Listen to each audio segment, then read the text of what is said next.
How they do so is an interesting issue, but today I am more interested in their more transient mediation. It is hard not to make Richard Hofstadter a centerpiece of any talk about historical mediation. Hofstadter was the mid-century's most famous historical mediator. He was the central figure among a supposed generation of mediators. And finally, he wrote about the mediation of historians in what was itself a mediation, the progressive historians. That meditating on mediation is not a profitable move is marked by the fact that the progressive historians is one of the few Hofstadter books that's out of print. Hofstadter intended the progressive historians as a cautionary tale for the historians in this audience who were then young and now, like myself, are deep into middle age. As David Brown emphasizes in his fine new intellectual biography of Hofstadter, one of Hofstadter's prescribed preferred techniques of mediation was equating certain figures in the past with figures in the present.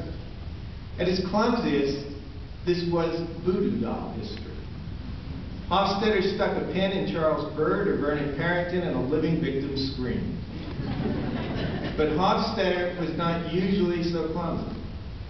Hofstadter was less interested in comparing the progressive historians, Turner, Beard, Carrington, against their sources. Hofstadter was never very big on sources. Than in understanding the work they did in their own presence. He excelled at this. He was sometimes generous, but more often cutting. He began with the late 19th century generation of historians, James Ford Rhodes, William Dunning, or James Schuler, whose histories embodied, he said, quote, the ideas of the possessing classes about industrial and financial issues, manifested the complacency of white Anglo-Saxon Protestants about social and ethnic issues, and on constitutional issues, underwrote the requirement of property and of national centralization, as opposed to states' rights or regional self-assertion. This history with which this organization began was starkly conservative.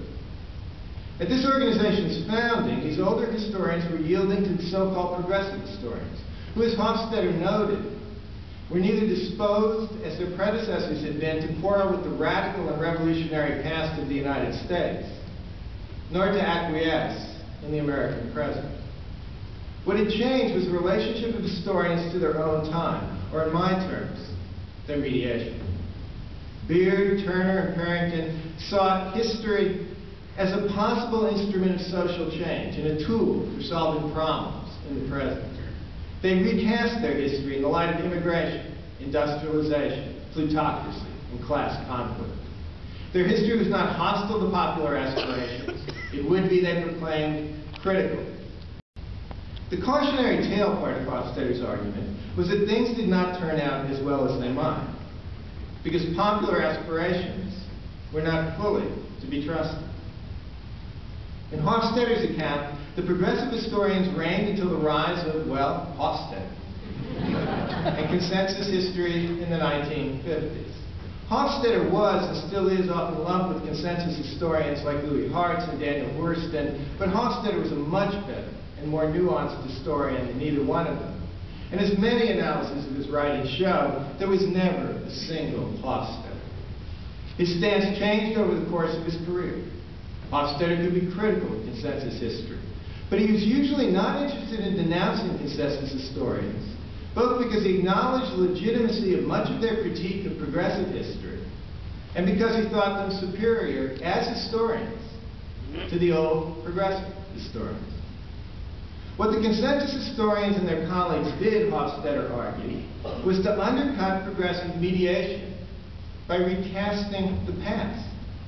They rediscovered historical complexity and vastly expanded what counted as the American past.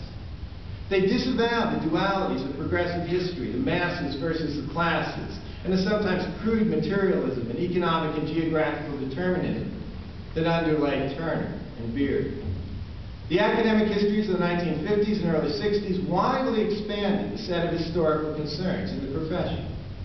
To quote Hofstadter, immigration, acculturation, nativism, race, slavery, mobility, status tensions, kinship, this entire sociological penumbra of political life has become an organic part of historical thinking, unquote. Implicit in Hofstadter's argument is that while mediation between past and present is always vulnerable to a changing present, it's also vulnerable to changes in historical writing. The consensus historians expanded the past in ways that most members of this organization have followed, but they were no less mediators in the present than the progressive historians. The consensus historians were ever far more satisfied with the status quo, although it was a status quo of a very different United States, and certainly far more fearful of radical change. They identified an urban and Eastern outlook with cosmopolitanism, in part because so many of them knew so little about any other part of the country, and cosmopolitanism with a new Americanism. They claimed they wrote from broad interests and claimed their opponents, by definition, wrote from petty interests. They may or may not, as John Hyam argued, have written less from sectional class or ethnic loyalties than their predecessors, but they did stress a common Americanness and a relatively homogeneous set of values. They were part of a new post-war middle class. These historians were, for people my age, among our instructors in graduate school. And while we respected many of them individually, we have not treated them gently collectively. The attack on consensus history was underway by the late 1960s, and the often vicious counterattack that followed created a take-no-prisoners mentality that can make the then contemporary reviews, and these are now the old reviews, of what became classic historical works embarrassing in retrospect. If you don't believe me, go back and read some. In the midst of the battle, many historians my age have forgotten how much of our own work was derivative of theirs, and how we have made our careers within their broadened sense of the American past. What we have remembered them for was their mediation, and that mediation soured quickly.